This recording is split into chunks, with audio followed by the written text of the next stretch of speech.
Hello, guys, gals, and non-binary pals too. Tabletop Galaxy presents Broken Space, Halcyon Days, Episode 1. I am Robert the GM, the host / space master of today's session. We are going to introduce our lovely, lovely players here and their characters. First, Alex. Hello, I am Alex. I don't do terribly much on the internet apart from post about Star Wars on Twitter occasionally. I use he, him pronouns, and I am very much looking forward to this. I will be playing my lovely, lovely friend Atmos Cast4, who is a bounty hunter gadgeteer, and he's very much like a consummate professional. He very much will get the job done and try to make as few enemies as possible while doing so. Wonderful. And now moving to the bottom left corner with Wade. Oh, it's me. Okay. Mm-hmm. Yeah, I'm Wade. I do most of the editing for the Not Quite Heroes podcast. I also play Rook. That's really about it on the social space. And this, obviously. And now we'll go over to Jay. Hi, I am Jay. I'm playing Vans, a Rhodian smuggling gunslinger, he, him pronoun, and not very much on the internet, so to speak, so this is a good experience of beginning. We're introducing you into the wild west that is the internet. By the way, Wade, did you introduce your character? No, I didn't. Let's hear about that. Let's hear about that. Distracted with everything else, yeah. Excuse me. So I'll be playing Bishop, who is I guess you're just being outright with it, right? He's a gank assassin. I mean, I don't think your species is necessarily a secret. You do walk around with a bunch of cybernetics on you, so... Yeah. So Bishop is a gank. Yeah. I mean, that's the gist of it so far. Awesome. And last but not least, Io. I'm Io. I'm playing Zale Meshta, a smuggler, charmer / force-sensitive emergent, and I am also a Twi'lek.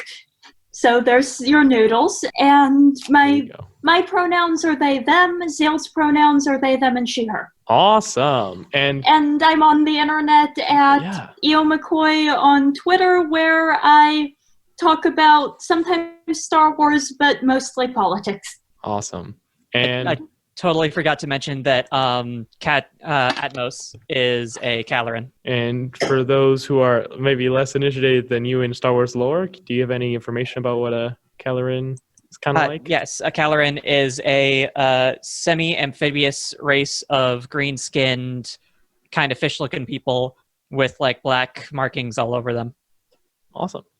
And once again, I am Robin the GM, he, him pronouns. I will be literally everyone else as we come into this first episode. Now, a few housekeeping things. So the episode here is going to be about 2 hours. And for game mechanic purposes, each week, so 2 episodes is going to count as one in-game session, right? So because there are things like the obligation and destiny points and post-session rewards, which we'll get to when they come up, that would be imbalanced with our little linked sister show, which is Second Sunrise. If you don't know, Broken Space is the first kind of game for Tabletop Galaxy, and it is a kind of dual campaign with parallel storylines, Halcyon Days and Second Sunrise, and so that one group doesn't have double the obligation rolls, this first session is going to be the destiny points and obligation rolls for the next 2 games, this game and next week, as we do weekly every Tuesday, and Second Sunrise does bi-weekly on every Wednesday. So, bi-weekly on every other Wednesday. There we go. That's how words work. So, with that, let's talk about... Do we want to talk about the Force or obligation first, y'all? Let's do destiny rolls. All right. So, for those unaware, the powers that be, Force and destiny, play a big part in the Star Wars universe. So, to represent that, the beginning of every session, or 3 sessions for us, every player is going to roll a Force die. So, why don't we do that in this order? So, Alex, if you would like to it's on Roll20, just click the Force button. The little Roll Destiny button? Alrighty. All right, so that is 1 light side point. So that's good. So basically, and then Wade, go ahead. Every time one of the players rolls a light side point, it's going to be a destiny point in their favor. If they ever roll a dark side point, it's going to be a point in my favor that I can use. But Ooh. every turn one side. Nice. Wow! So that's Ooh. 2 Oh! more destiny points for the good guys here, and then another. Okay. Yes! Wow. 5 light This side feels points. unfair, but okay. So 6 light side those- points, actually. Now, yes, so GM, you get to roll too. I do. Yes. I thought it was just the players. No, No? it's just the players unless it's a very small pool of players. Oh, okay. Okay. Yeah. So to recap, everyone rolled light side points. We have 1 light side point from Alex. We have 2 light side points from Wade. We have a light side point from Jay and 2 light side points from Io, meaning the players have 6 destiny points with which to make my life harder and theirs easier, and I have 0 to do the same. Now, this normally would be quite frustrating. However, every time they use a light side point, it turns into a dark side point for me and vice versa. And so the cycle will continue. Now for something that I don't think is going to be nearly as fun for you all here. Oh, no, almost certainly not. So, in Edge of the Hope our luck Empire, hits. which is the game we are playing, there is a mechanic called obligation, which represents the fact that none of these people are just skirting by without any debts or issues or people that want them hurt or somewhere else. Each player started with 10 obligation to represent this and could take more for extra benefits like more Which XP we or did. credits, which they all did up to the maximum, which was 10 extra. So We I'm have now a going to total of roll 80. a D100, and on anything that's not an 81 or higher, bad things are going to happen. So What order are we in? I did alphabetical because you all have 20. Perfect. Alphabetical by characters' names. So 90. Wow. The force is This- with us. This is quite literally as good as it could go for the players. Not Yes. gonna lie. They have no dark side points, and with a roll of 90 on the obligation chart, with 0, 0, 100 to 81 being safe, they are good. Wow. Wow. That is, I mean, it's really a 1 in 5, but that's still very unlikely, it feels like. So, Smooth start. Lots Yeah. of ways for Right, people this to, is- for things to go downhill from there. yeah, I sincerely don't want to jinx us, but this is a good omen. it really is. So, with that, I believe we are ready to actually. With that, let's get some character descriptions as we kind of get that like big brass band Star Wars intro and pan down to the planet of Socorro. We see the group of 4 of you planning out this little convoy raid, which we will talk about in a second. But first, we're gonna go to each of the characters. Let's get a quick description. So, Alex, what does Atmos look like? Yep. So Atmos is about 7 feet tall. He's very large. He's got a very nice shade of forest green skin, along with some really nice looking black markings across his whole skin. He's got amber eyes and is currently wearing a brown trench coat with the sleeves cut off, underneath which there is a rust orange t-shirt with some cargo pants, and Calorans don't actually wear shoes, so he's just got some bands around his feet. Wade. All right, so Bishop, actually, I said a little bit taller last time we were doing this, and I've since done the math. Bishop stands just at 5 foot tall. This 5 foot tall figure of basically full armor with a cape.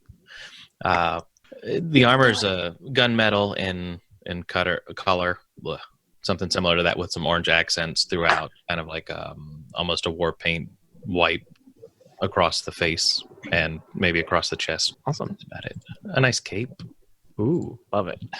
fashionable. Capes are always fashionable in Star Wars. Really are. Jay. I am playing Vons. So Vons is a blue Rhodian. So uncommon, somewhat rare, but nothing too out of the ordinary. He's about 5'11". Your cocky sometimes, or I should say he's very confident in his abilities. Nice. To shoot. And last but not least, of course, once again, Io. Zale is, well, okay, I forgot how tall I said they were last time, but they're sort of on the shorter side of average, not as short as Bishop, but fairly short, and sort of not a heavy-set build, but sort of on the edge of it. They look like a lot of Twi'leks, really, but they'd like to think at least that they're a particularly attractive one, and a particularly attractive shade of bright yellow. And they're in their work clothes at the moment, which means that they're wearing something it's not armor, but it's decently tough. So there's a nice jacket, and by nice we mean can hit the floor without getting torn. All right. Love it. So these 4 characters, to recap the kind of last little bit from last session, session 0, if you haven't seen it, check it out. It's on the Twitch, and it will be released in other places. The characters have been hired as a strong word, but tasked with raiding a hut caravan that is carrying a bunch of contraband, and to return that contraband to the Empire, a little kind of enclave in the capital of Socorro, which I will never remember, Vakea. So there's a little basically community where the Empire is kind of safe that lives in Vakea, and a contact tasked them with getting the supplies and contraband off of this caravan. So the party has had time to prepare this. Like this, they learned this caravan was coming out like enough in advance to plan this out, and it's not a very fast-moving caravan. So my question is, where do you all want to be? What's your guy? What's the party's setup here for this little mission? Before we get started, I'd like to get some idea of where the particular hut clan that's doing this stands on Socorro. Sure, yeah. So I know multiple people wanted to know more about the clan, right? So because we were at the bar, we were at the cantina, and we had just and left. Planning, yeah. Yeah. So that will be a outer rim check, a lore check, I believe I would say. So Not knowledge underworld? I think for the actual clan, right, which is the clan itself is a legal organization. It just does also stuff. Like it also does, well, yeah, let's do underworld. Yeah. So Excellent. I'll say, I actually have a rank in that. perfect. I'll do 2 purple. And then just go ahead and click your skill. Perfect. So that is a success and 2 advantage. So the Van Derajar clan, I'm going to pull up my little notes on them. So the Van Derajar clan, you know, first off, for the success, you know that they're on like the main council of the huts, but they're kind of the least well regarded of them all, and that they have they are kind of known for having friction issues with the Empire. So this is not going to be probably the first time the Empire has, raided a Van Derajar caravan. You know that the leader of that clan is Corlear the Hutt. Is their name, and that they are primarily operating out of Nalhutta. That's where their kind of clan headquarters are. So on Socorro, like every clan, they have some outright supporters. Some, we're going to give you money, and you don't say you're part of the Van Derajar clan, but you're going to be part of the Van Derajar clan supporters. But they're not like any more or less than any other criminal organization. You just know that they have kind of a specific relationship with the Empire that is The Empire raised their stuff quite a bit. Interesting. All right. If somebody else wanted to make a check, I would let them as well. If they think they would have a reason to know. I think it's getting down to how do we want to ambush them? Yeah, so because it's Star Wars, and because I like to say yes, if you want to say it's a flat open field with some hills, I'll say yes. If you say there's a canyon, of course there's a desert Socorro Canyon. You just let me know, really. How would the party kind of want to? So Vance would actually want to ask the party. Atmos, Bishop, have you done attacks on the caravans before? Not quite like this, but I have, yes. So where do you want to ambush them? Do we want to go as they leave the city or way out in the country? I believe... Too close to the city seems risky. I concur. I believe that a canyon or just a general desert of some kind would be best, as not only is it far away from potential interference, but there's less likely of a chance of immediate response. How are we going to make the caravan stop? Any ideas? I'd like to figure out where they might be leaving from. Except we have that information, actually, don't we? Yeah, so you have start and stop. You have the whole route, basically. Because you know that the huts to make this route very regularly. It's like the same way every time. Yeah, and I'm looking through the equipment that Atmos has, and he's basically going to say, in my experience, a blast is a good way to get someone to stop something. Fair enough. Yeah. How are we gonna get out into the desert? Do we have bikes? That is a very good question. I might have a solution. Do you? I do have a ship. A ship? Yes. Ship. Yeah. Interesting. It's a new ship. It's an acquired ship. I'm still learning about my ship. But I have a ship. We could take the ship out in the desert and land it and then ambush them. It's just a thought. It is a good way of getting out there quickly. My only concern is how we could hide it. That's very true. The only other thing is, how are we going to are we taking the crew? Or are we taking the shuttle? We could take the cargo and put it on the ship maybe and fly it in, but or just take the skiff bin. I believe, if at all possible, if we commandeer the entire skiff, we could take all of it. However, if we need to cut our losses and run, we can just fill our pockets. Okay. I like a plan. So, well, Mama always said that you need to have a plan. Doesn't matter if the plan is good or not, because it's always going to go sideways, but at least you have a plan. If you don't have a plan, you're an amateur. So you got to have a plan. Looking over the information that we have, this particular skiff, you mentioned last session, but just to reiterate, a skiff has a mount for like a large weapon of some kind on the front, right? Yes. Do we have any more information about maybe what kind of like security is going to actually be on the skiff? I will say, since you are pretty familiar with like hut protocol, why don't you give me a underworld check here? I'll keep the 2 purple in and go ahead.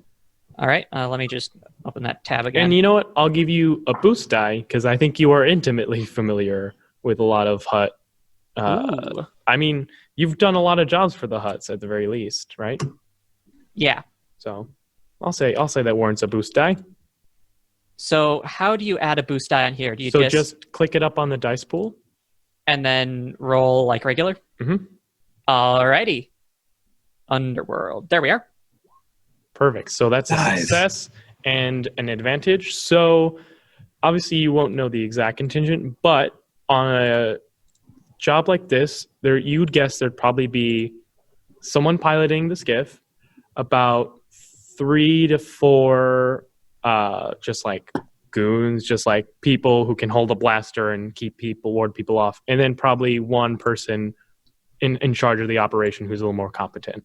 So 4 to 5 mostly depending on how important the shipment is. And I'll say with that advantage, I'll say the pilot usually for this kind of thing is not going to be either not good at combat or non-combatant entirely. Usually like a droid or just someone who's not meant to be fighting. All right, so, and that's like 2 to 3 total, right? So 2 to 3 just people Like who can hold a blaster, and then one person like in charge of the operation. Okay, so I'm going to point at the spot on the skiff on the little data pad we were given, and I'm going to point at the spot where there's the big the spot for the big gun. I'm going to say, if there's someone operating this particular emplacement here, first priority should be to take them out quickly, and then after that we have at most 4 more people to deal with. I mean, I'm a bit more of the talking type, but I might be able to employ some distractive measures as we get started there. How so? I can sell the whole running away from someone, you've got to help me thing pretty well, and while they're unlikely to have good hearts, people who are running away from someone might be worth something. It's a distraction, a chance for them to make a few extra credits maybe. That is, and then they'll be looking at not you. that is actually a good idea. At least to get them to stop. Mm-hmm. All right. So do we have a plan of basically distraction, and then y'all are kind of either behind a hill or in like a canyon type situation where you can all get on?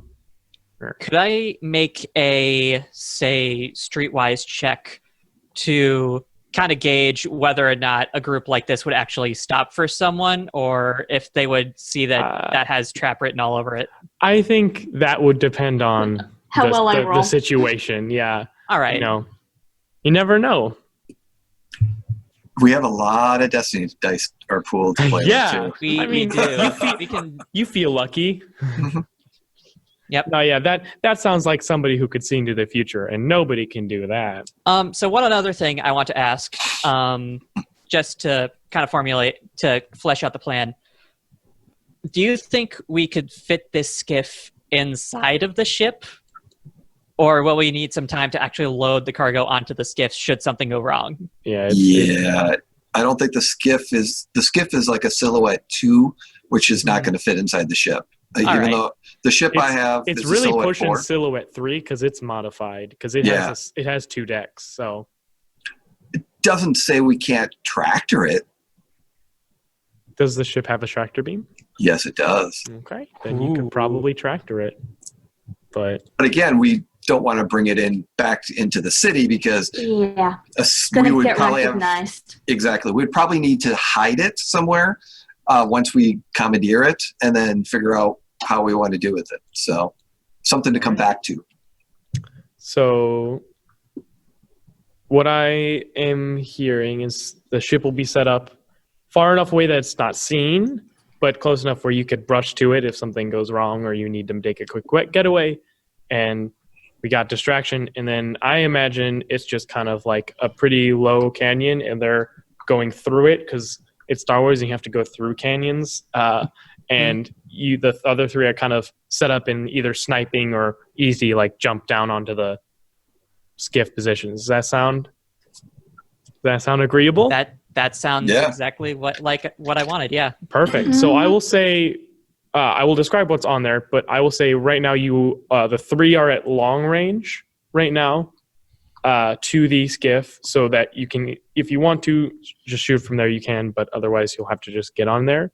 And for what you see, so this is one of those, it's from episode 6, the little skiffs that were on the side of the big like barge that Jabba had, but it's slightly modified so that it has a second a completely enclosed deck, and with and it's all closed off, and there's emblems of the Vanderajar clan, and just all sorts of little modifications and scuff marks. This thing has made the trek through Socorro probably hundreds of times. This is a big old plodding, slow machine. And on the top, you see a droid at the kind of wheel of the skiff. You see at the mounted gun, which is like a heavy blaster, a Barabel, which is a reptilian species, which are kind of primalistic and pretty known for being pretty ruthless. Also, if I remember correctly, don't speak much basic a lot of times. Oh, I like the look of these guys. These guys are cool. Yeah, they're basically big old lizard folk. And then you do see there are kind of patrolling around three kind of general. There's a human woman, a Gran. They're ones with the three eyeballs. Mm-hmm. Yep. Okay. And the kind of tannish gray skin, and a Duras, which is the one, if you watch Second Sunrise, what our lovely friend Bounty Hunter plays. So that's what you see. Let's get the camera over to Zale. Zale is dressed pretty much in the same outfit as before, but she's taken some time to mess things up a bit, make herself look like she's been running, and just rolled around the dirt a bit. Yeah. Love it. So what are the questions I would have had in prep wise is who can shoot at what ranges? So I can shoot at long range. What can everyone else shoot at so that we can coordinate the attack? And who are we shooting first, the gunner or the pilot? So the gunner was what? The gunner is what I wanted to take out first because I feel like they would be the biggest threat. Also, my blaster carbine, which I got the name wrong last time. It's an EE3 is the type of gun that is. Mm-hmm. Is a medium range weapon. Okay. So if I could be hiding behind a rock at ground level, that would probably be for best. Sure. Here, what I'll say, you can be at long range and have cover, or medium range and just hidden. So if you want to be in medium range to start up, I'll allow it. What if you need to be? I'll start at medium range. Cool. And then what if you need to be at very close range? Then you're gonna have to move up. Medium is about as far away as you can be with being hidden, I'll say. Okay. Cool. Medium it is. All right. So, Zale, let's commence this distraction. All right. As the skiff is approaching, Zale she's actually been sort of wandering around, but her eyes widen. Not that they can probably see that very well at that range, but she takes pride in her acting. And she starts running towards it. Leku's sort of twitching with sort of mixed hope and trepidation and going, stop, thank the goddess someone's out here. Please. She's waving her arms around, looking frantic. I'm going to need a deception roll, surprise, surprise, and I'm going to have 2 purple die in for the kind of head of this operation's willpower. Since we have destiny points, yeah, I was why about don't we to use say them? I'd like to flip that to... I would love for you to give me a dark side point, please. So for those listening, destiny points have 3 main uses. So 1, you can use them for certain abilities that people might have. 2, like force powers. 2, you can upgrade your ability check or downgrade something else, which will turn a green into a purple, or green into a yellow, which is good, or turn a purple into a red, which is bad for whoever you're upgrading on. Or you can kind of do a little kind of extra ability that's like, oh, never mind, I did bring my Macular binoculars or whatever. So right now, I was going to spend a light side point to upgrade. So you're going to just click the upgrade thing on the dice pool thing for you here. Got it clicked and just deception. Go ahead and roll this out. All right. Nice. Two Nice. successes and one advantage. 2 successes, 1 advantage. So so the successes, we know what that looks like. Do you have an idea for what that advantage you kind of want to be looking like here? The advantage is that, so what I was saying about them not having good hearts and such, but someone running looks like maybe some extra credits. Mhm. The pilot is a little low on cash right now. The pilot is a droid, so... Oh, no, Yeah. the pilot's a So droid. I probably- didn't realize probably- the pilot was a... No, yeah, you're Okay, good. the captain, the person in charge of this, they're a little low on cash right now. They're on the lookout for such opportunities. You got it. Yeah, so it's pretty obvious. So the Barabel, the kind of lizard man, is the one on the gun and seems pretty obviously in charge. And you see it kind of like shout out in this kind of guttural tongue at the droid, and the skiff kind of stops in front of you, and kind of you see the Barabel come up to the prow of the thing. It says, "Who are you?" Thank you.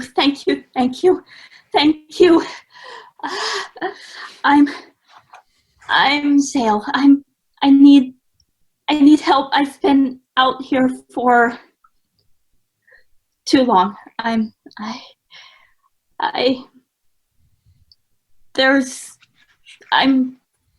You have credits?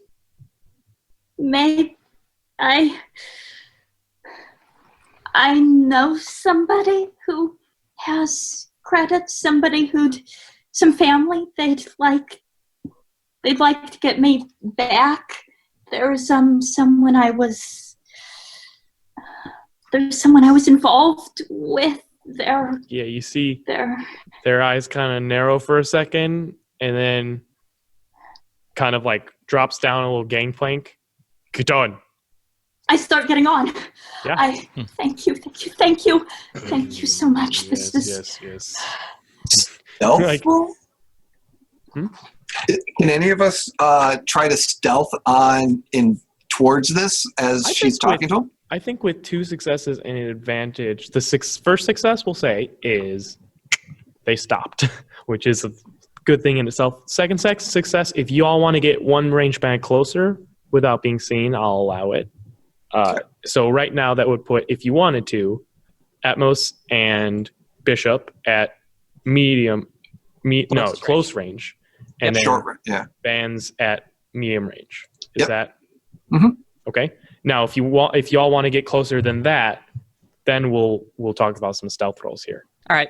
Yeah, I'll do so. I'll slowly kind of. I've got my my weapon drawn, and I'm slowly kind of creeping up along the rocks. You got it. So this is going to be kind of the crew opposing this, and opposed stealth is generally going to be more of a perception thing, I would think. So that's if I remember correctly, that should be a willpower based thing, or no, a cunning based thing. So they're not. Well, this is a 2 purple dice type affair. So I have my dice in. So go ahead and roll your stealth check whenever you're ready. All right. I think I'm actually good at short range right now. One thing I do actually want to take a second to ask is, did we establish some sort of signal to all kind of pop out and attack beforehand? Yeah, I'll say if at any point y'all can just say, I do the signal, and it's done. Mhm. Okay. Like, I'm sure mainly it'd be Zale. You have like a phrase, and so if you just say, I do the signal, we'll just do that. Considering that she's a Twi'lek, I'd like to think that the signal involves a particular Leku motion. Perfect. So does anybody wanting to get closer? So you wanted to be closer, right, Bishop? Yes. So you're in close range right now. If you want to try and very close range would be, well, never mind. So sorry, short range. So you're in short range. Any closer would be on the vessel. So if you want to try and sneak on, like the gangplank is still down, you can do that. But otherwise, yeah. I'm not super great without being right on top of something. Okay. So sounds like we're doing a stealth roll here. I'll try it. Okay. So I have got the negative dice in here. So go ahead and roll me some dice here. So what's that result here? So that's looking like a failure and an advantage. So, first, before we resolve that failure, what is that advantage? How do you have an idea of something you would like? Yeah, Io. I have an idea. Okay. My idea is that, well, while this is happening, Zale is obviously kept talking. Mhm. And Zale has been saying basically that that she'd been working with someone. In the way she says it sort of maybe implies working with, involved with. So she's been talking about that, and she goes, when she sees that the crew spotted him, Mhm. oh, crap, that's him. Okay. So you are seen. What I will say. What does Bishop do? So you come out and you wait for an opening and you kind of knock over a rock or something and it they turn around. What do you do as like everyone turns around and Zale says that? Bishop. Sorry, just to clarify, Mhm. our business relationship in this sense is not especially mutual or mutual in your story. Basically, Zale's pretending to be fleeing from a bad job and or breakup sort of situation. Okay. So then Bishop would just call out, "Where do you think you're going?" And you see the Bearbell kind of, hey, back off. This one's mine. Kind of pulls out a blaster. Yeah? So the barrel ball's see- going away from the gun, right? The Bearbell is currently away from the gun as they were talking to you. So right now, and you see the other crew follow the lead. So right now, the Bearbell and the other crew have like blasters out, not pointed at you, Bishop. Why don't you head on out here? If he points the blaster at Bishop, It's I'm not going to pointed. shoot it. It's just out. If he does, I'm going to shoot it. You got it. Yeah, and similarly, as soon as things pop off, I'm going to start shooting at the crew as well. Okay. Well, so so are you shooting now or are you waiting still? Because all the blasters are just out. Nothing's being pointed. It's just one of those like. So what do you do, Bishop? He'd call back out and go, "I'm not leaving without her." Do you have anything to say to that, Zale? It sounds like you have Zale something- is going to start trying to kind of edge behind the Barabel. Mhm. And also, what she's actually trying to do here is, like, get a little closer to that gun. You got it. I'll say, yeah, that works. Here, let's do this. So it sounds like you are kind of trying to edge these people out, to them at least. So we're going to make you roll for this, see how they take this. So we're going to call this a coercion roll for you, Bishop. And that's going to be posed by their discipline. So this is the 2 purple dice show today. So go ahead and roll whenever you're ready here. Yeah, so that's 2 failures. So the Barabel points a blaster at you and says, "Get out of here," which And I triggers some shoot. stuff. So it sounds like it's time to roll initiative here. Yep. So first, there's stuff already in here. So everyone, in terms of what initiative to roll, so I think everyone can roll cool here. I think you are all pretty prepared for something to go down right now. And I'm going to roll vigilance for the rest here. So I'm actually going to be spending a strain for my talent of rapid reaction to add a success. And I'm not Awesome. sure how that's going to work with the dice I pool. can just manually edit it here. So Okay. when you get what you go ahead and call out what you got for the people at home. Oh, no, that's wrong. Okay. Sorry. Gotta update. There we go. 2 successes, 3 advantage. Ooh, nice. Oh, wait, that should be more advantage because I accidentally rolled it with dice still in the dice pool. So 2 successes, 4 advantage. Okay, 2 successes, 4 advantage. I got 2 successes and an advantage. 2 successes and an advantage. And I have 2 successes and 2 advantage with my strain. Yes, and then I just Bishop? see an advantage. yes. So That means because you're not very actually good at planned encounters, it appears. Yeah. So, and then wait here a second. So 2 successes. Oh, sorry. So Van's got 2 and 3, right? Because you added an additional. Van, I already added it. So I had 1 with 2, so it's going to be 2 and 2. 2 and 2. Yeah. Bishop got 0 and 1. Atmos, you got 2 and 1. 2 and 1. And then what'd you get for Zale? I got 2 successes and 4 advantage. There we go. Okay. Now I'm going to roll for first. So that's 2 successes and 1 advantage for one of the groups. That was the Barabel that rolled that for their willpower. And then for the crew, they are not good at vigilance. So they're just going to be rolling 1 green to see what they get. And they got 1 success. So that's... And initiative is kind of fun in this system. So it's on a scale of first most successes, and then to break ties, most advantage. And it's not everyone has their turn same each time. It's PC and NPC turns. So people get to kind of change how they want to operate based on what makes the most sense. So for instance, right now, the first slot is going to be a player character slot. And it seems to me like having Vans go first makes a whole lot of sense. Yes. So I'm at medium range based off of what we talked about. Yes. I have an advantage because of one of his traits as being because I'm acting first, so I get a boost dice on that. Mm-hmm. But I am going to call shot at the medium range. Normally it's 2 setback dice, but because of an attachment, it's only going to be 1 additional setback dice. Okay. So right medium now we're range, at 2 purple dice for medium range and 1 setback die for a called shot. that's correct. And then I've got my modifiers already in, and I'm just ready. So before you roll, what is this called shot you're trying to do? I'm going to shoot his hand for him to drop the blaster. You got it. All right. Roll that. Oh, wait. Now roll. Holy crap. Tell the people at home. Oh my Oh my. gosh! What is going on with him? That is going to be technically 11 damage Mhm. with 4 pierce, so his 4 points of his soak would go away.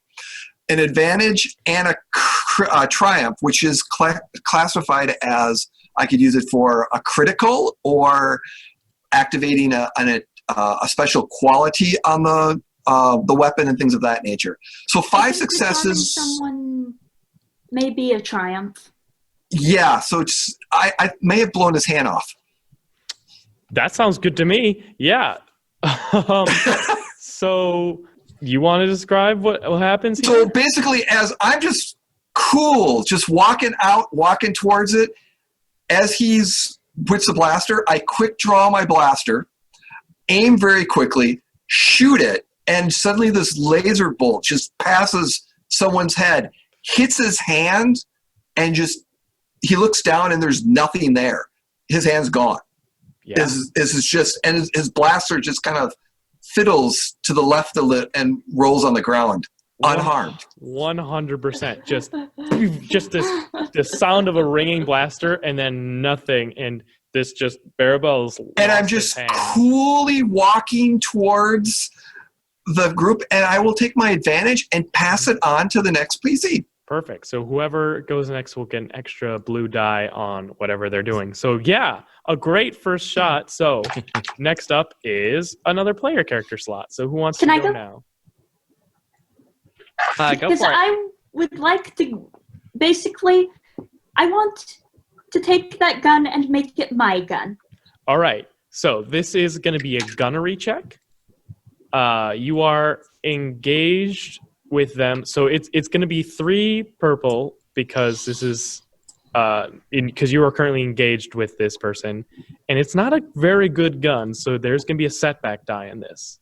But I have a boost die. Yes. So it's going to be a gunnery check. If there's any other modifiers, let me know. But otherwise, you are good to go. Did you put your boost die in for yourself here? I can put my boost die in for myself. And since I don't have a very good gunnery pool, could I flip another destiny point? What do y'all think? We've got enough of them, so We've got sure. plenty. We can do this. Let's do it. All right. All right, I give me all will of add them. those to that, and I will find gunnery down here. And I will roll 3 threats. All right. So our Oh. final total. So you miss. You grab this massive, heavy blaster and fire, but you see it's like on the swivel is kind of broken, and the triggers are pretty temperamental. Like you press down. What is wrong with these things? Sorry. You press down trying to like get it, but it just. Sale's just slamming her hand on the thing, going, "What's wrong with you? Why won't you shoot?" Yeah. And then the shot just goes completely wide. Yeah. Do you have an idea for these 3 strain I think or 3 threat? Sorry. I think I have an idea. Yeah. What's up? So I think when the shot goes wide, it almost hits another one of us. Okay. Like not quite, but it's enough to like. It's enough to be a close call. Yeah. So you fire this, and yes. So here's what I'll say. So you fire, right, and it blasts, and it hits right where Atmos almost directly hits Atmos. So Atmos, you are now out in the open. Everyone now knows you're here, and I'm gonna give you a setback die on whatever you do next here. Blast! As you basically your cover just gets exploded by this massive like of blaster fire. That'll be your turn. But we have one more PC turn before anyone else gets to kind of react here. I'd like to do my turn right away if you're all right with that, Wade. Sure. All right. I didn't do very well, so. after his cover's gotten absolutely blown away, he screamed aloud, so now everybody knows where he is. And just immediately after doing that, he's going to raise his gun and start shooting the closest one to him.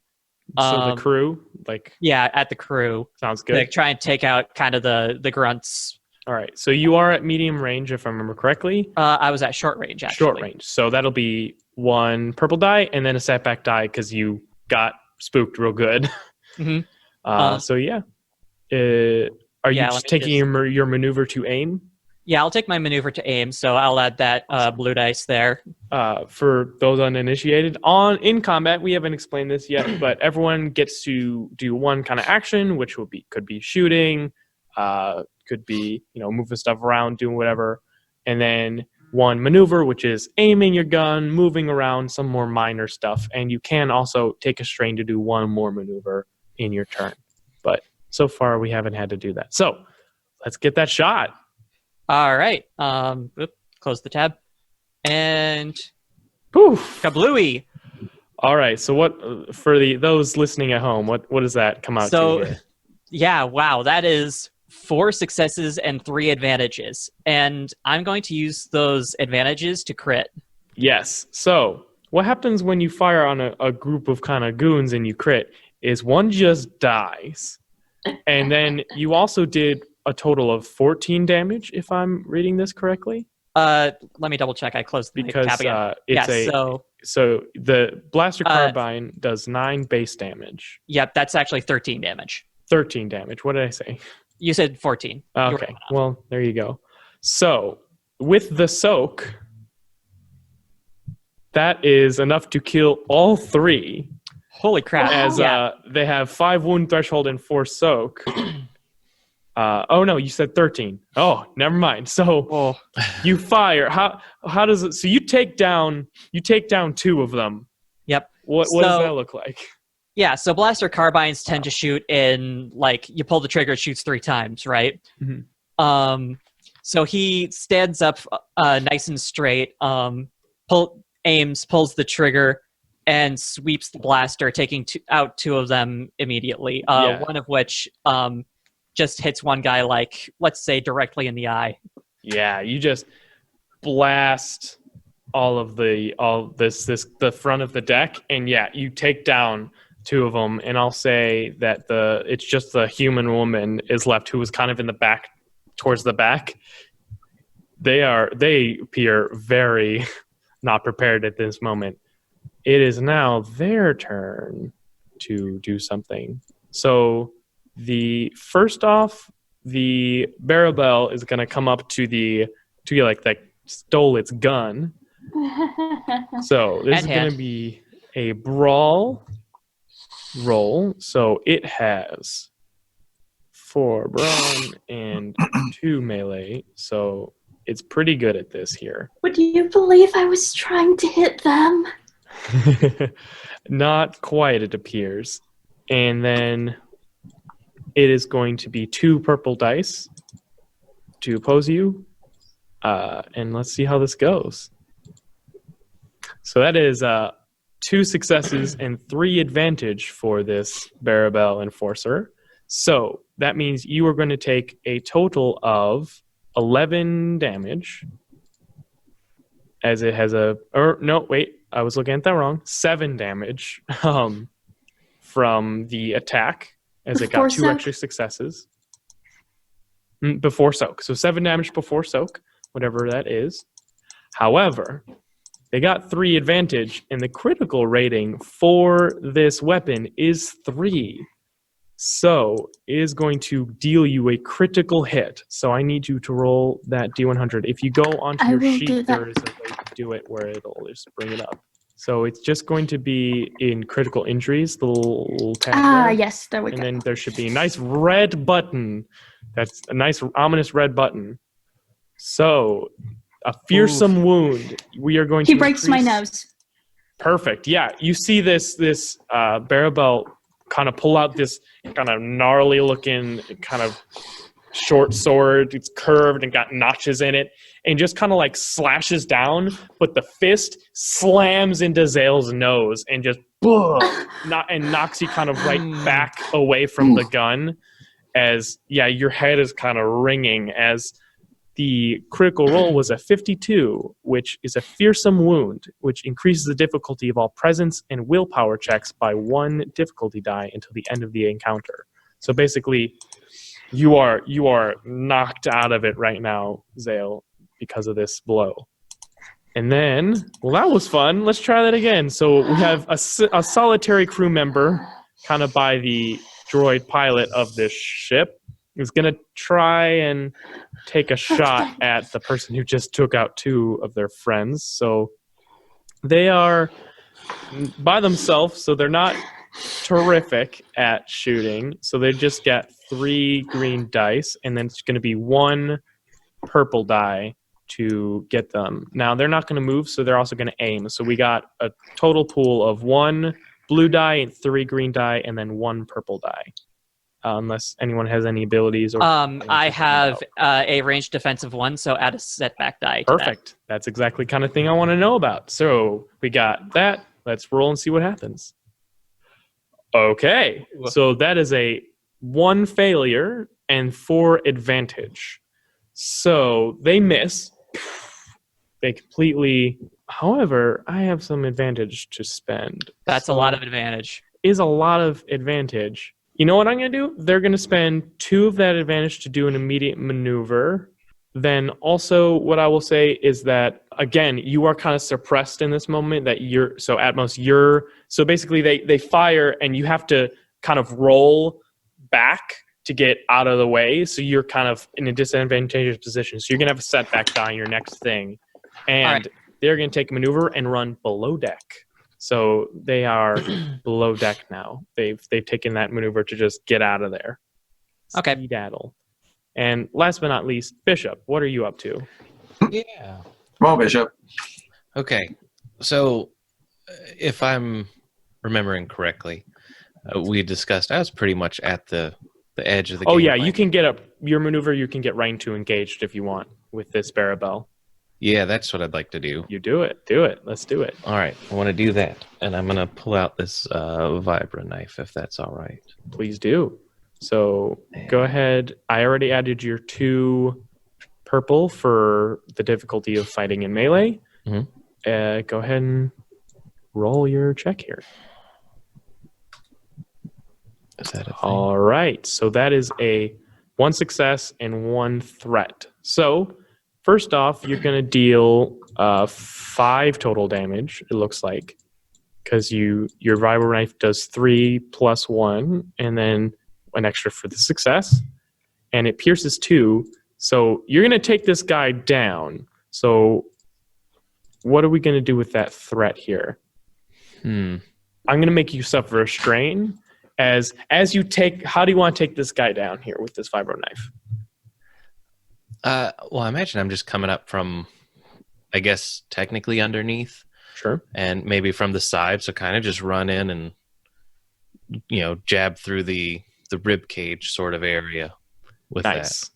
So yeah, you run up and you jab in, and with their last breath, you see them turn to the below decks and yell out, "Boss!" as that's their like final word. They don't get to finish that sentence, but the thought that there might be more to this convoy than just the guys you took out, it kind of stresses you out, and you take a strain, thinking about how this might not yet be over.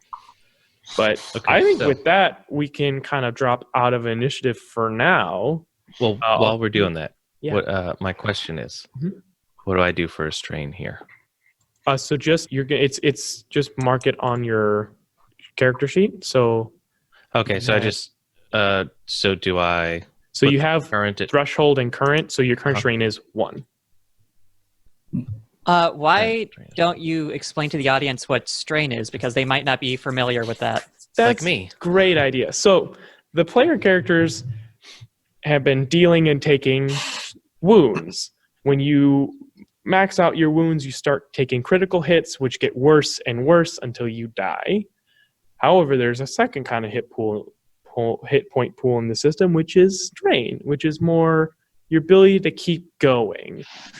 It's not necessarily all about physical stuff. It's also kind of like your ability to continue like in a back and forth and all that kind of thing.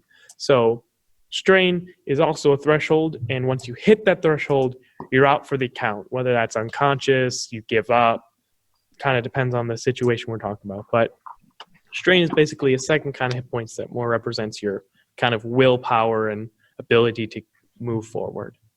Like if, for instance, the party was having to walk back through the desert and they were doing poorly, I'd deal them strain damage, not hit point damage, because it's not them getting hurt, it's them losing their kind of stamina and physical fortitude. We're out of initiative, at least for now, as you're now all on top of the deck of this skiff, and there's nobody on top of it.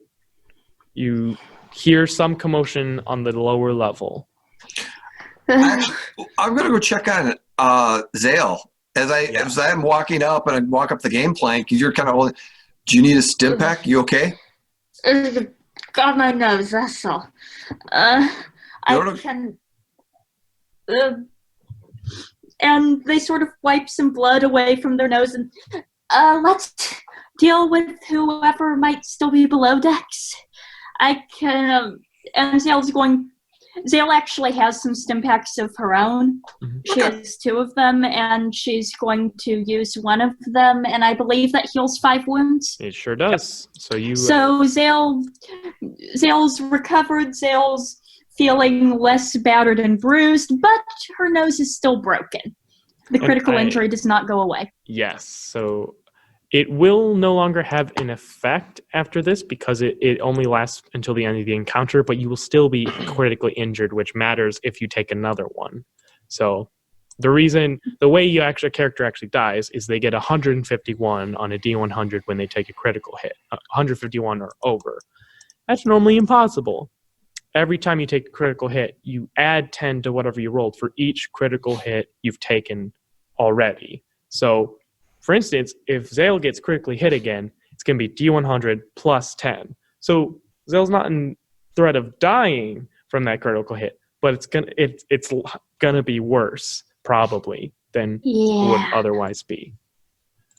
Which I'm sure is exactly what you want to hear as you start to go down into this skiff. Now, is I'm everyone going to draw my holdout blaster finally. all right? You got it. Is everyone going down? Is anyone staying up? Kind of waiting. Yeah, I'm gonna. I think I'm gonna stay on the top deck and keep an eye out. Okay. But I am gonna kind of jog up the gangplank. Take care of those bodies. Search them and throw them. Start moving us, maybe. All right. And he's gonna actually start rifling through the pockets of all the bodies, see if there's any kind of maybe identification, maybe a few loose credits or whatever. Sure. Yeah, there's some like loose credits. Not really identification. That's probably not, you don't really want to go on your illegal smuggling run with your driver's license on, right? There are, each of them has like each of the kind of two goons. They all have like a blaster on them, like a just kind of heavy blaster pistol. The Barabel actually has like a carbine on its back. All right. I'm going to pick up one of the blaster pistols and throw it over to Bishop. Bishop, you need one of these, don't you? It won't hurt. And grab it. Nice. So you have a blaster pistol. When you use it, I have the stats in the stat block, so don't have to worry about that. All right, and then I'll say Amos, you find probably about 50 odd credits among the bodies. All right. Of the Barabel and the other kind of goons here, just kind of spread about amongst them, mostly on the Barabel. All right. I'll dish those out later, but I'll make a mark somewhere that I've got that. All right. And you all head down. So as you go down into the skiff, you can see that it's kind of separated off. You can see this is kind of a almost entry chamber. So there's just kind of it's a large open space with empty hooks for clothes and weapons. You see all the stuff has been taken off as there are people upstairs holding those like an area to put your armor and weapons and such like that. And there's a large kind of double door forward and then a side door to the left. They're both closed, so whoever was in them closed the door behind them, it looks like. What do y'all do? I'm not going to be the one to open the door. I'm going to let one of the more combat-capable people here open the door. Bishop, should we knock and say hello? I wouldn't recommend it. So I guess Bishop would walk up and not the double door, but The side see door? about The left on the left? Yes. See about opening that. I'll watch the double doors while he's doing that. Yeah, I think you can tell pretty quickly that it's been locked. Mm-hmm. So if I remember correctly, that's going to be a skullduggery check to get it back. I can do that. Again. Yes. I can get the lock if you need. Sure. My eyes and hands still work. Yeah, have and at it. So Zale's going to come up and do her best to open their Okay. lock. I've got skullduggery right here. All right. It's not the hardest to pick lock, and it was done in haste, so I'm just going to have 2 purple dice in the pool here. So, Okay, ready? okay. 3 successes and a threat. So that door is open, but it was loud. Like you get it, but it kind of depressurizes, and it's just like open. And yeah, you can kind of feel the ship shudder. And like at most, you can hear this from the top deck easy as well. And you Does hear everything on this ship have to be ridiculously cheap? yeah, no, this skiff, first of all, it was not made to be this big. This is like a heavily modified skiff, it looks like. Not exactly what people were going for when they first made it. And you hear from the open door like something like, huh! And then like rustling sounds. Hello? Anybody home? No! Oh, I like them. I do too. Good answer, but would you like to come out with our hands up so we don't shoot you? Definitely no. Well, you could either stay in there and be shot or come out and not be shot. Did you try the other door? I look at Bishop and Zale. What is Why going would on we here? do that? I'm going to peek hear- around the corner. Yeah.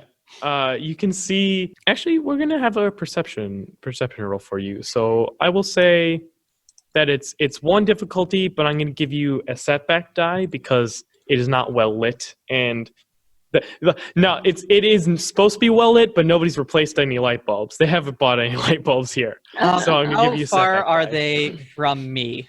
Well, you are on the top deck. Yeah, but if they are still Um, within short range of me, they get heightened awareness.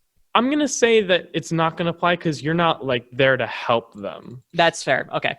So unless you have anything else that helps your perception. Am I able to assist her with her perception at all? Check. I'll say yes. Sorry, I rolled. Okay. That's a decent roll. 3 All right. successes, 2 threats. You got it. So you look around. Sorry. It's all good. You can see this is the cargo hold of this skiff. You can see boxes and boxes and boxes. You also see a small kind of speeder, like a getaway speeder, with 1 box set on the back. And you see the woman who ran down here is kind of just like, what looked like she was tampering with one of the boxes and is now like making eye contact with you, looking like a startled like deer. And you, for the threat, I will say, she hits a button on the side of the wall, and you all don't hear or see anything happen because of it. But she like slams a button, Can and she like I puts her hands up. charge her? Oh, she puts her hands up? Yeah, she like slams the button and like,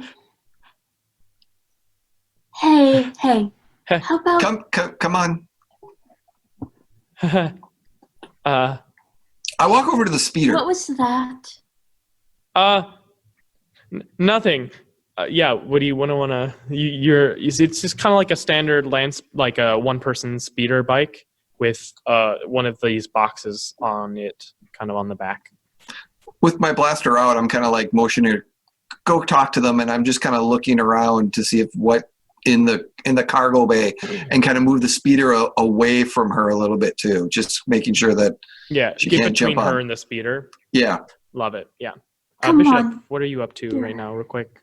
Are you just keeping an eye out and everything? Or- Yeah, Bishop is kind of at this side door, but eyes on that double door now. Mm-hmm. Just kind of scanning. So go ahead, Zale. Come on, you're a smart woman and we're nice folks here. We'd really appreciate knowing what you just did. I know that's not a self-destruct. You're smarter than that. You put value on your own life. So how about you put a little more value on your life and tell us what's going on before my friends here try to do something less nice. All right, let's do a charm roll. So she does not have a tremendous amount of willpower, so I've got 1 purple die.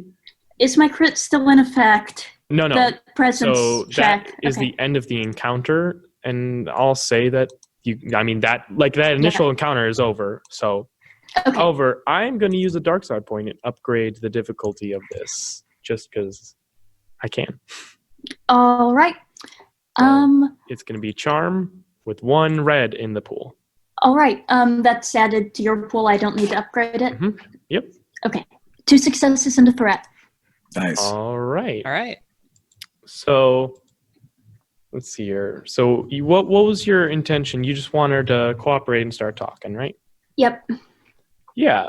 So she kind of like visibly distresses a little bit. She's like, I'll do whatever you want. Just get away from the box, please. You can't be next to it.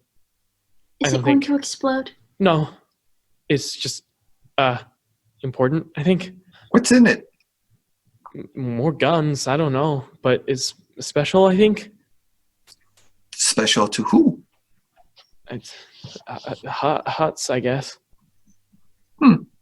Valuable. Are you going to die if it doesn't get delivered? Oh, probably. I don't know. Well, it's not getting delivered either way now, so let's open it up then.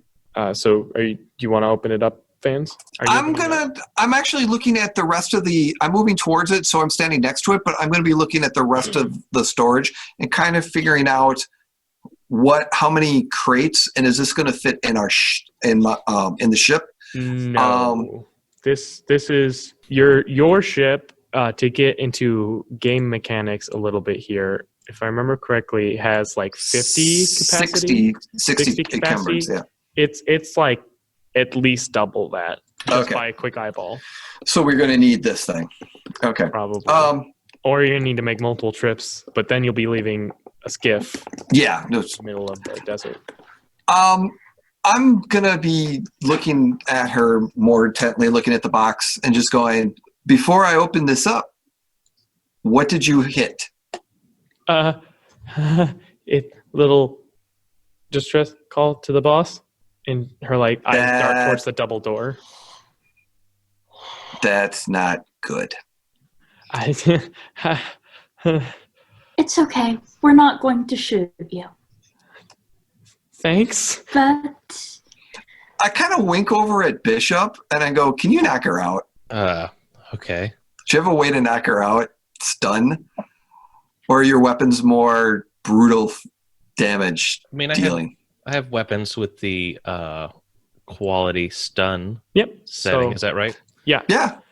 We're not in combat, and she is a minion in game terms, so I feel fairly comfortable if you want to say you just shoot and stun her, that can happen. I don't think we need to necessarily roll.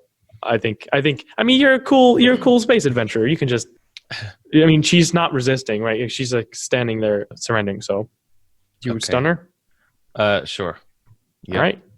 So you get the blue kind of electric like blue electric stun blast from what kind of weapon are you firing? Your pistol or whatever I just picked up, I guess is the okay. only... Yeah, the heavy blaster pistol just and you see she just like falls onto the ground unconscious. So, double doors. There's not been any movement yet. Here, I will say, go ahead, Bishop. Let's have you make a perception test here. See as well if you can kind of hear anything going on. So I'm gonna give you. It's gonna be 2 purple, as you're not like. It's not like you're putting something against her, like trying to hack and defeat. But well, there you go. Yeah. Okay, so that's a triumph and success. So what do you have an idea of what kind of thing you would like to know about what's going on over there? Or well, here actually I know what this is. So okay. You hear the like movement of like a very heavy creature kind of moving across the ground ploddingly in a way that you've heard before. The hut is on the other side of this door, and as you look into the room, you can see very well hidden there is a little secret compartment on the box on the speeder. The hut is moving towards the double door, but it's a hut and moves very slowly. Right. And you also see that secret door. That'll be your triumph. You notice that very helpful piece of information. Okay. So Vans is still near the speeder. Mm-hmm. Yeah. Okay. So then Bishop would kind of glance over and go, Vance, you got to check that box there on the speeder. Okay. You see Bishop kind of like point this out, and you see this. It's very well hidden. Like whoever put this here did not want someone finding it who didn't know where it was.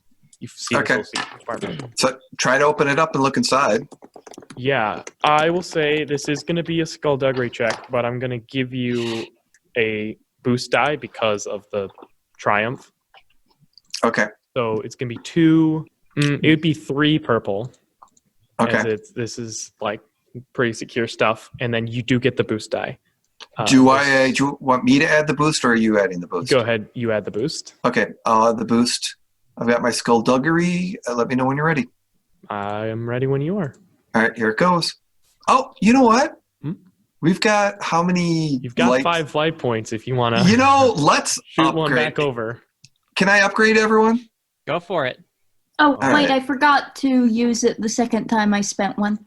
Or did you? Yeah. Oh no, No, wait! You you- flipped you back. did. No, You I flipped back. flipped one back Oh. for that. For Yeah. a thing. That's right. All right, so I'm going to use that, and I'm trying to figure out how to do the upgrade. So it just click. So it should have a little upgrade. Yep. It should say upgrade. Just click up to 1. All right, we're going to see if this works right, and if it's Should be. not, we'll have to reroll it. But here we go. No, that did not. roll. Correctly. It did not work right because I'm supposed to have 2. Oh, I hit downgrade. That would be why. Oh. Yeah, let's try that again. Yeah, because it's supposed to be an upgrade, not a downgrade. Yeah. So here we go.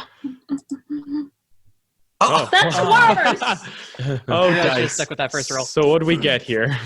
ah. We got a failure and 2. So I'm looking at this thing going, what are you talking about? Where? And I pick up the box that's on top of this speeder. I just take it off and just kind of move it to a different location. Okay. What do you want for your advantage here? What does the box sound like as I pick it up? Is it So- a nice looking box? Is it? It's like a crate, but it's a Star Wars crate, so it's like metal and has kind of the little tech stuff going on with it. Inside, it just sounds like you hear like some weapons clattering around inside. Oh yeah, I'm definitely moving that to a secure location that can be grabbed later. Okay, yeah. So here's what I'll say. You now have the crate, like you've taken it off the speeder and have it. And I'll say whoever tries to crack this thing from now on will have an extra boost. Okay. The next And you person said, who tries to crack it. so help me understand. I might be confused. The speeder has a secret compartment, or the crate has. The crate has it. Like on the side, there's like some kind of weird little secret compartment looking thing. Okay. All right. And the speeder, is there a door open that we could actually Yeah. take the speeder off? It looks like basically it on the back of the skiff, just kind of a ramp opens up, and you could just like shoot out of the back of the skiff. Okay. And I figure out where that switch is so that I can get a hasty exit if need You to. got it easily. Actually, we leave the box on the skiff, and I drop the door and prep to Sure. if we need to leave. You got That's it. what So we'll do. that's what you do for your advantage. So whoever tries to crack it next has a boost, and y'all ready to boogie. If something goes wrong, one person, maybe 2, can get on that speeder and just jet out of here. At that point, I'm going to say the double doors open, and you all see a hut. So they have kind of a purplish skin. They are a mature hut, but not as big as like a very old hut. They're in hut years, probably around 200, so just about mature, like fully grown. That's when they're fully considered mature. They're not a hut any of you would have seen before. They're not. You see, they kind of have. They've like left in the back of the thing like this very nice little like hut pad where they were able to sit and lounge about, and they've been slowly like inching their way forward. They do have at their side, not necessarily drawn, but ready. They do have a bore blaster pistol, which is kind of a hut weapon that is it's not made for any kind of creature but a hut. And they say no. They do sit talking right, but that's not conducive to listeners, so I'm just going to say what they say in basic and to translate the kind of Star Wars subtitles that are going on. You all should not be here. What are you all doing here? Well, look. Bishop, you are definitely closest, just so you know. Yeah, no, Bishop would look back at Zale. You got it. He's not much for talking. I think that the real question here is, why does someone want what's in that secret compartment this badly?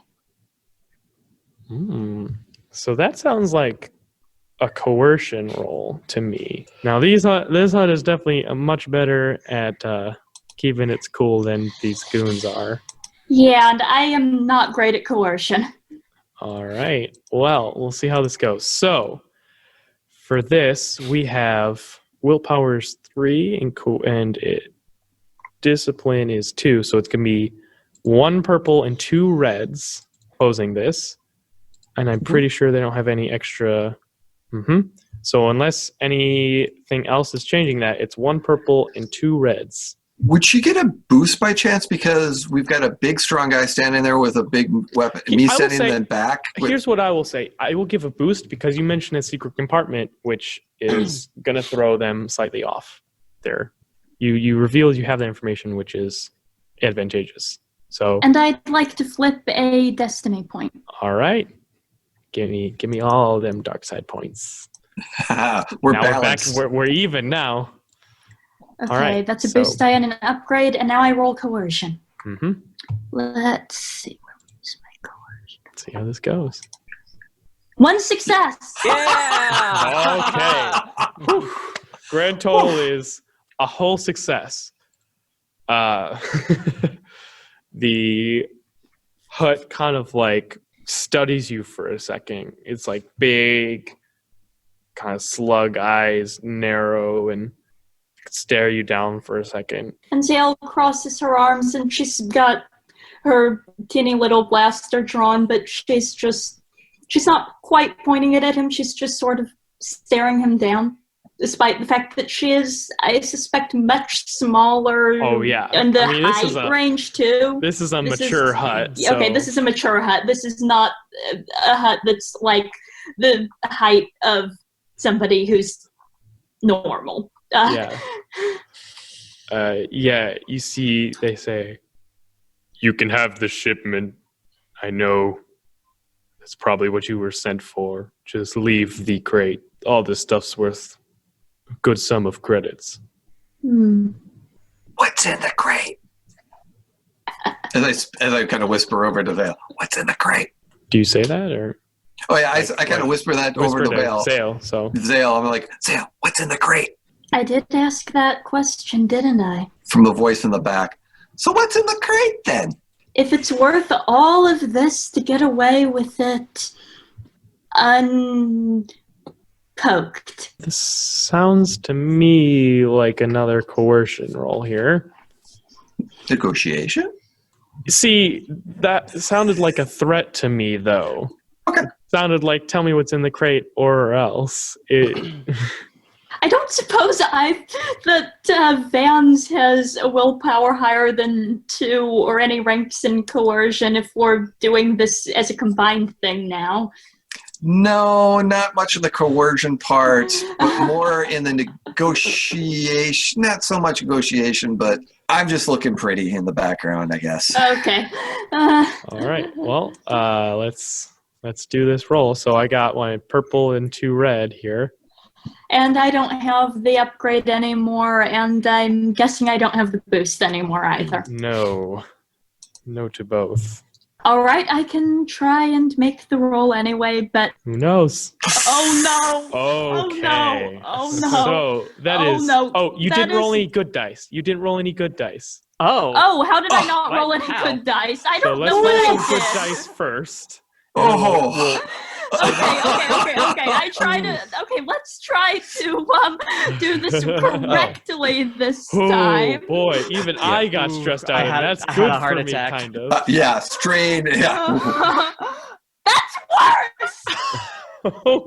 Oh my god. my Two goodness! despairs. That's worse. 2 failures and 2 despair. Oh my word. Well, so it's two despair, which both also count as 2 failures. Yes. Okay. I need a second here. That was not okay. The hut's eyes narrow, and it says, "There are those who know that this skiff has stopped and will be coming. I suggest you take the deal, or leave, or you will not leave this skiff alive." Atmos, are we moving yet? Oh, should we be? I said that we should be. Oh, all right.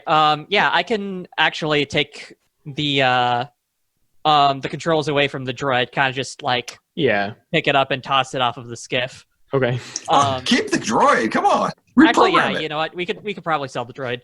But I'm gonna take the controls from the droid and start piloting the skiff away. Okay. Yeah, the hut notices that it's like, does not matter where you take this skiff. They will follow you. If you take that crate, you can have, and he kind of points at one section of the gate, you can have those and leave with your lives. I'm looking at Bishop. I'm looking at Zale, and I'm thoughts. And what I'm meaning that is like, do we take out the hut and keep going, or do we take the deal and potentially survive? They don't know who we are. We can still get out of this. Wade, it sounded like you had a question or comment? Yeah, maybe. It's more of a player I don't comment, I trust guess. the cartel not to come after us knowing who we are. As a player, Mhm. would Bishop know? Or what would Bishop's thoughts be in regards to taking out a hut? I don't know So- the relative, you know what I mean? Yeah, what I will give you for free is that killing a hut is going to make waves no matter what. So if people know who killed the hut, there will be consequences. Now, huts get killed all the time by both other huts and non-huts. It's just when a hut is killed, it's always made a point that it's not direct, right? It's one of those things you definitely want anonymity for.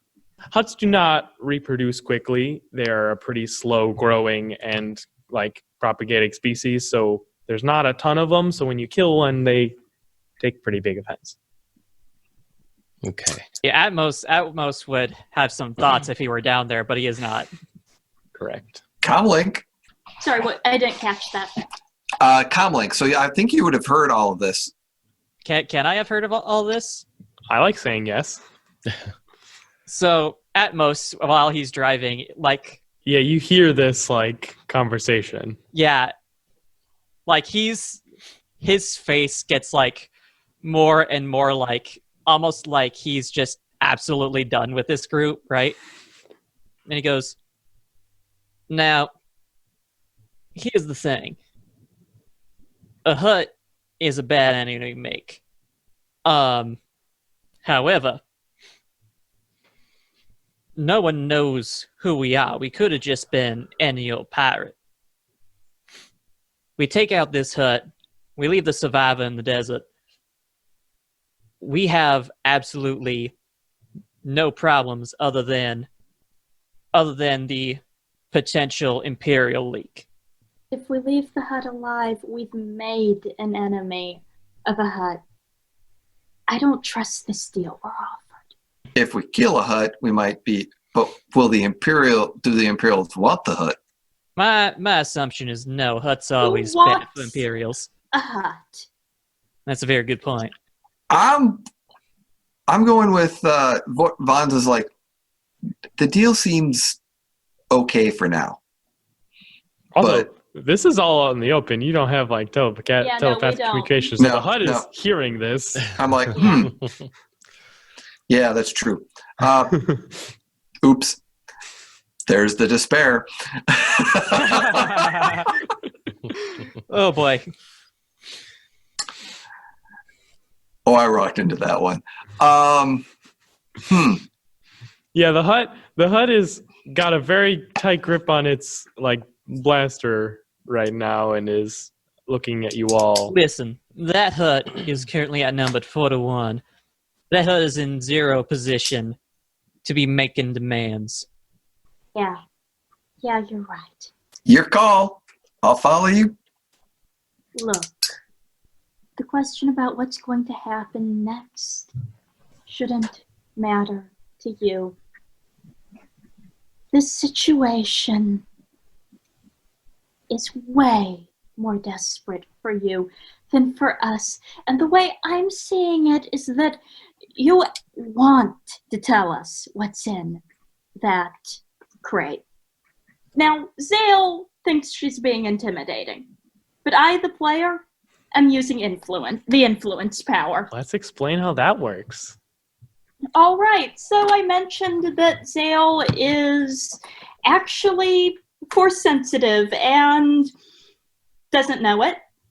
But she does have a force power which she sometimes uses subconsciously when she really, really needs to convince someone of something. So she has the influence power, and she has the control upgrade that allows her to make a opposed discipline versus discipline check, which isn't a great idea considering that it's a hut, but I'm trying here. If I spend a force pip and succeed on the check, then I can do the hand wavy thing. I force the target to adopt an emotional state or believe something untrue, lasting for 1 round or 5 minutes. All right. I want to flip another point to try and upgrade my check here. Well, because first, if I remember correctly, you have to roll a force die. As part of it. So. As part of it. Oh, gotcha. So yes. So basically, use your. Go ahead and use a light side point. Upgrade the check. Wait, I think I can only flip a destiny point once per roll. If I upgrade now, if the pips come up the wrong color, will I not be able... Can't you still take the strain to do the... I think it's different. Okay. Take strain. It's different. Okay. Yeah. In that case... Go ahead. Upgrade, I go down to discipline down here. And I already think put the in dice, discipline, which is 1 and 2. 1 purple, 2 red. That's a threat. You forgot to roll the force dice.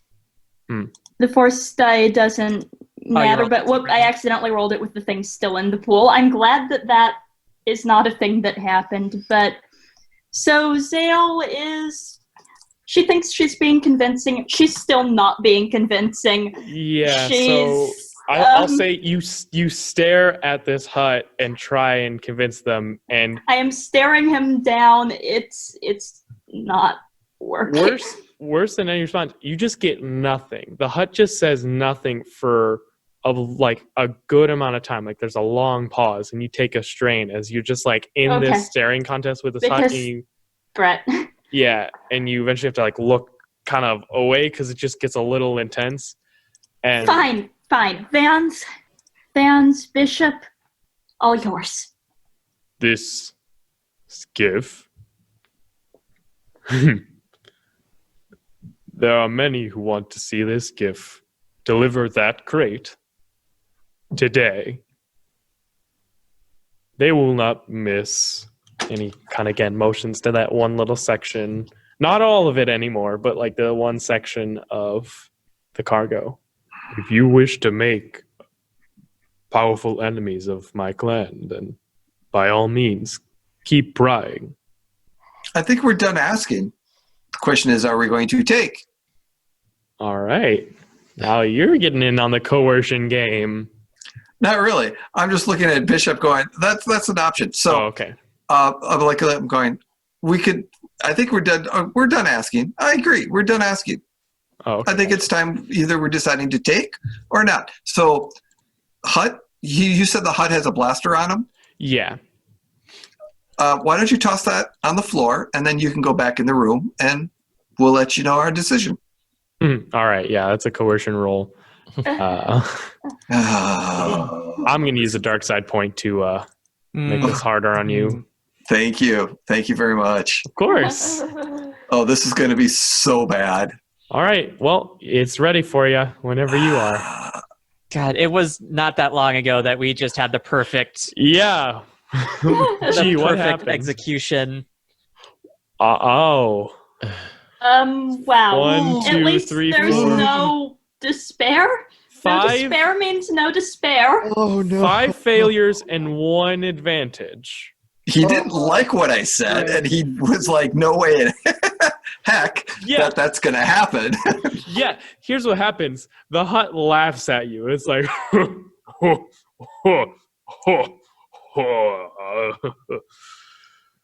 just, it brandishes its weapon, like not pointing at you, but even more at the ready. But the advantage is it kind of thought you were kidding at this point. Like it's almost like it viewed that as so ridiculous that it's not really considering it. I made a joke. Yeah. Yeah. Now is not the time for levity. Guys, what do we think? We'll ask him. Now, Yeah, this isn't deal. going anywhere. take the deal, or things get complicated. So then, yeah, I guess being at the door frame, I'm in a reasonable distance to the hut. Oh, yeah, for sure. Okay. Things just got complicated, and Bishop would try to run in and stab it as well. And with that, we're going to end today's session of Halcyon Days. boy. With the party engaging in combat with the hut. Back up on the way. Thank you, everyone, for joining us for this first episode. This was delicious.